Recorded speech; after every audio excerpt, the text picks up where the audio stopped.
Hizbullah melakukan serangan beruntun ke pasukan pertahanan Israel atau IDF yang berada di wilayah Adatar. Serangan pertama diluncurkan ke kendaraan militer tentara Israel, kemudian di hari yang sama Hizbullah juga menyerang ruang kru mekanis IDF.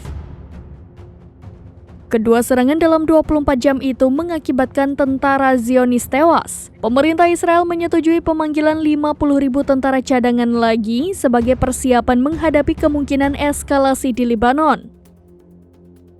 Dengan begitu, jumlah tentara cadangan aktif yang siap dikerahkan mencapai 350.000 personil. Dikutip dari Anadolu Agency, Kepala Staf Angkatan Darat Israel Herzi Halevi mengatakan pihaknya hampir membuat keputusan untuk menyerang Hizbullah setiap hari.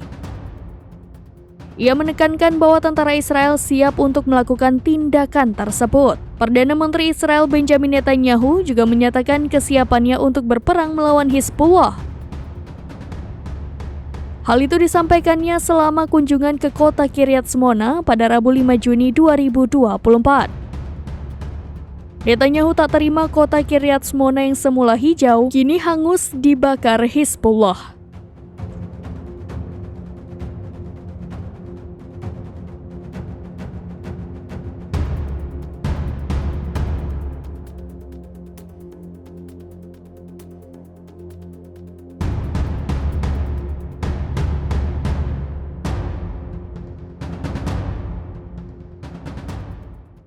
Download Tribun X sekarang, menghadirkan lokal menjadi Indonesia.